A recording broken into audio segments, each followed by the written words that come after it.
मेरे क्लास 10 के प्यारे बच्चों, स्वागत है एक बार फिर से आपके अपने यूट्यूब चैनल लर्न विथ ऐसे में। बच्चों, आशा करते हैं आप स्वस्थ और मस्त होंगे, पढ़ाई लिखाई अच्छी खासी चल रही होगी। आज आपके सामने हम हाजिर बच्चों आपकी पोएट्री के पहला चैप्टर जस्ट ऑफ स्नो की सेंट्रल आइडिया को लेकर। इसकी हिंदी एक्सप्लेनेशन बेटा मैंने अपने चैनल पे ऑलरेडी अपलोड कर दिया है। आप चाहे तो वहाँ से जाकर आप इस हिंदी एक्सप्लेनेशन वीडियो को देख सकते हैं, जिससे ये सेंट्रल आइडिया आपको और अच्छे तरीके से समझ में आएगा। यदि मैं इस वीडियो के डिस्क्रिप्शन बॉक्स में उस वीडियो का लिंक दे दूँगा, आप चाहे तो वहाँ से भी जाके देख सकते हैं। ठीक है बेटा, इस सेंट्रल आइडिया को समझने से पहले हम आपको ये बता देते हैं कि सेंट्रल आइडिया लिखा कैसे जाता है।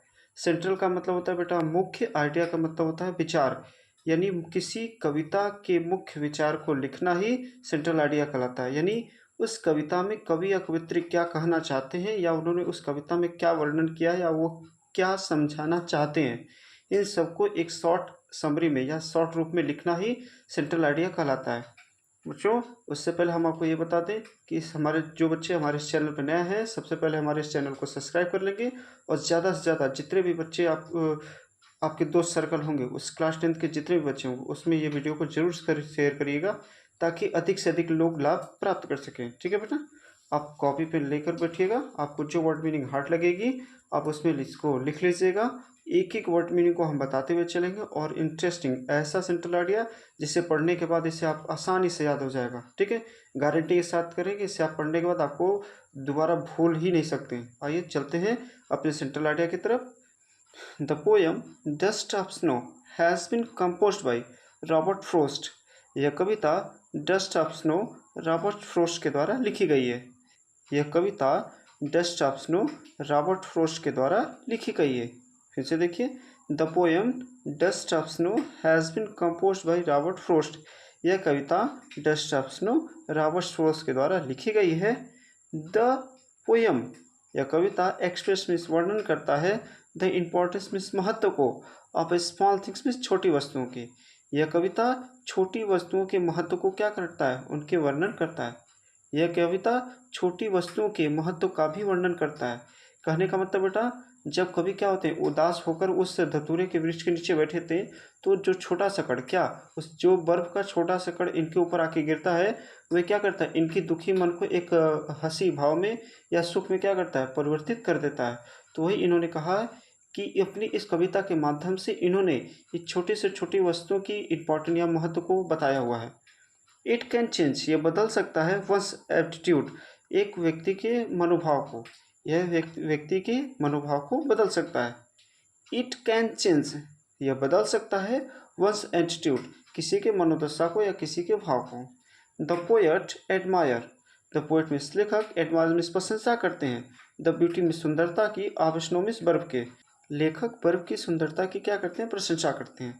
द पोएट एडमायर, प्रशंसा करते हैं, द ब्यूटी ऑफ स्नो, बर्फ की सुंदरता को। लेखक बर्फ की सुंदरता की प्रशंसा करते हैं।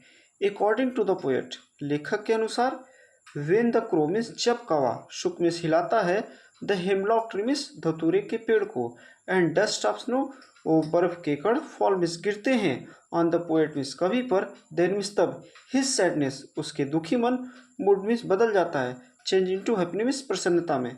यानी कवि के अनुसार जब कौवा उस धतूरे की पेड़ से बर्फ के टुकड़ों को इनके ऊपर गिराता है, तो इनका दुखी मन एक प्रसन्न में रूप में परिवर्तित हो जाता है।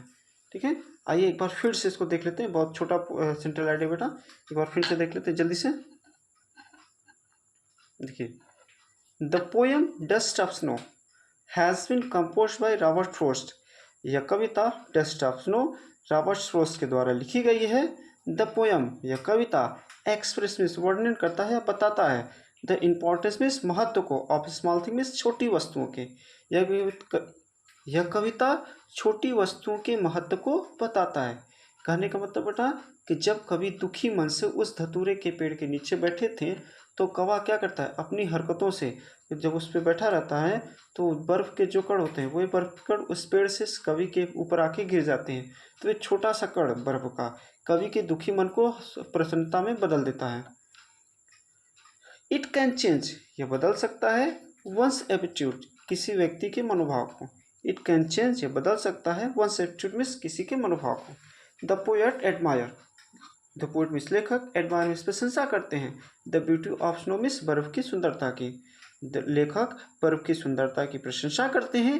अकॉर्डिंग टू द पोएट लेखक के अनुसार वेन द क्रो मीन्स जब कौवा शुक मीन्स हिलाता है द हेमलॉक ट्री मीन्स धतूरे के पेड़ को एंड डस्ट ऑफ स्नो और वे बर्फ के कण फॉल ऑन द पोएट कवि पर गिरते हैं देन हिज सैडनेस तब उनकी दुख मूड मीन्स मनोदशा तब उनकी दुखी मनोदशा चेंज इनटू हैप्पीनेस प्रसन्नता में बदल जाती है।